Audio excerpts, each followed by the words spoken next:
प्रस्तावना। वर्तमान समाज में एक शब्द जो राजनीतिक सामाजिक रूप से बहुधा सुनने में आता है वो है मनुवाद। परंतु न तो इसका अर्थ बताया जाता है, न ही ये कि मनुवाद की परिभाषा के क्या मायने हैं। अंग्रेज आलोचकों से लेकर वर्तमान समाज में दिखाई देने वाले तथाकथित मनुविरोधी राजनीतिज्ञों और भारतीय लेखकों ने मनुस्मृति का जो चित्र प्रस्तुत किया है वो बेहद भयावह, विकृत, एकांगी और पूर्वाग्रह से युक्त है, परंतु वो वास्तविकता से कोसों दूर है। संसार में व्याप्त किसी किसी भी धर्म पुस्तक के आप दो पक्ष देख सकते हैं, उत्तम तथा अधम। इन सभी महानुभावों ने मनुस्मृति के उत्तम पक्ष की सर्वथा अवहेलना करते हुए केवल अधम पक्ष की ओर ही अपना ध्यान केंद्रित किया है और ये दिखाने का प्रयास किया है कि सनातन हिंदू समाज कितना निष्कृष्ट और कितना विकृत है। इसी से देश विदेश में सनातन धर्म के प्रति भ्रांति उत्पन्न होती हैं और हमारे धर्म का ह्रास होता है। मनुस्मृति को गाली सब देते हैं, परंतु ये कोई नहीं बताता कि मनुस्मृति में व्यक्तिगत चित्त शुद्धि से लेकर पूरी समाज व्यवस्था तक कई ऐसी उत्तम बातें हैं जो आज भी हमारा मार्गदर्शन कर सकती हैं। जन्म के आधार पर जाति और वर्ण की व्यवस्था पर सबसे पहली मनुस्मृति चोट मनुस्मृति में ही की गई है।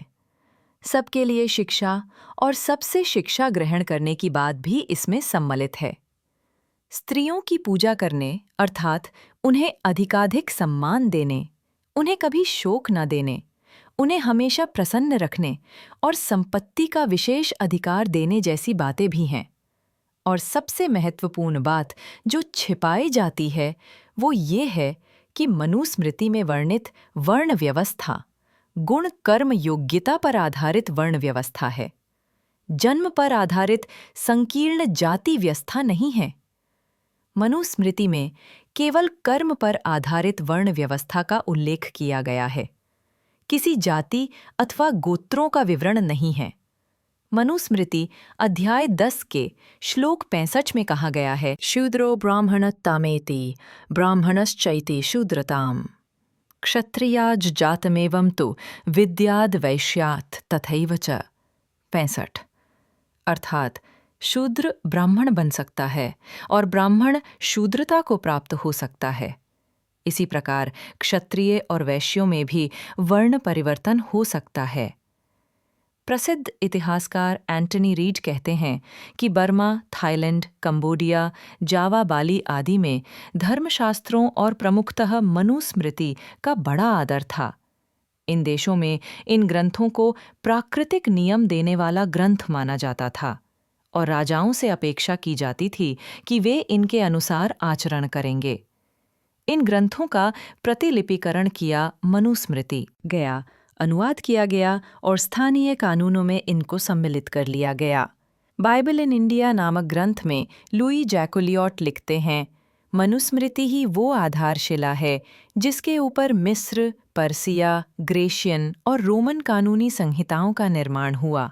आज भी यूरोप में मनु के प्रभाव का अनुभव किया जा सकता है। Manusmriti was the foundation upon which the Egyptian, the Persian, the Grecian and the Roman codes of law were built, and that the influence of Manu is still felt in Europe. दूसरा पक्ष ये भी है, ईसाइयों के लिए बाइबल और मुसलमानों के लिए कुरान और हदीस की तरह मनुस्मृति का अक्षरशः पालन करना किसी भी हिंदू के लिए प्रथम आवश्यकता नहीं है। और वर्तमान समाज में मनुस्मृति में वर्णित सिद्धांतों का कितना पालन हो रहा है ये कहने का विषय नहीं है, क्योंकि एक शब्द का पालन भी नहीं हो रहा है।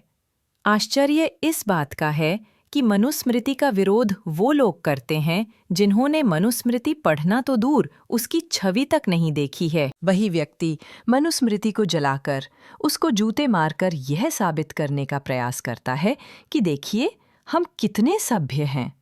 इसी पर कबीर दास जी ने कहा है, साधु ऐसा चाहिए जैसा सूप सुभाए, सार सार को गही रहे, थोथा देई उड़ाए। इस संसार में ऐसे सज्जनों की जरूरत है जैसे अनाज साफ करने वाला सूप होता है, जो सार्थक को बचा लेता है और निरर्थक को उड़ा देता है।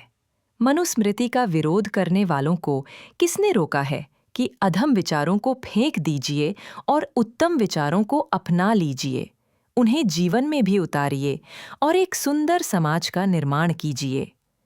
हमारा सदैव यही प्रयास रहा ही कि समाज में व्याप्त भ्रांतियों को दूर कर सनातन धर्म के उत्तम पक्ष का विकास कर धर्म और देश का विकास किया जाए। इस बात से इनकार नहीं किया जा सकता कि संकीर्ण जाति व्यवस्था से हमारे समाज का ह्रास हुआ है, परंतु केवल एक त्रुटि के कारण संपूर्ण धर्म को कलंकित करना दुर्भाग्यपूर्ण है। हजारों वर्षों के चिंतन में जहाँ कुछ अनुपम विचार और व्यवहार है, वहाँ कुछ विसंगतियाँ होनी असंभव नहीं है। यह भी संभव है कि स्थान, काल, परिस्थिति और व्यक्तिगत वृत्तियों के आधार पर पुस्तक में प्रक्षेप भी हुआ हो, परंतु उस समय में सिद्ध किए गए सिद्धांतों का कलयुग में विरोध कुछ ऐसा ही है कि हम सभी डायनासोरों को मानवखोर राक्षसों की संज्ञा देकर उन्हें धिक्कारें, क्योंकि विश्व के सबसे पुराने धर्मग्रंथ ऋग्वेद में भी मनु को मानव जाति का पिता कहा गया है।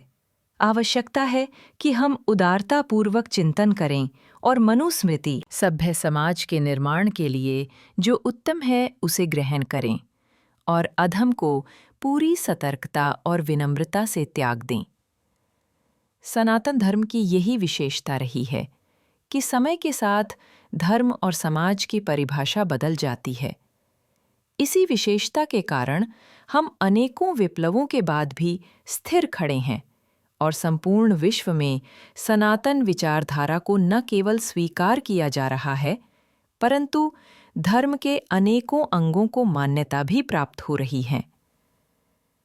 संक्षेप में, इस पुस्तक के संकलन का भी यही उद्देश्य है कि बुद्धिमान मनुष्य इस ग्रंथ को पढ़कर, विचार कर, सत्य शोधन कर, उत्तम को ग्रहण करें तथा अधम को संपूर्ण रूप से त्याग दें।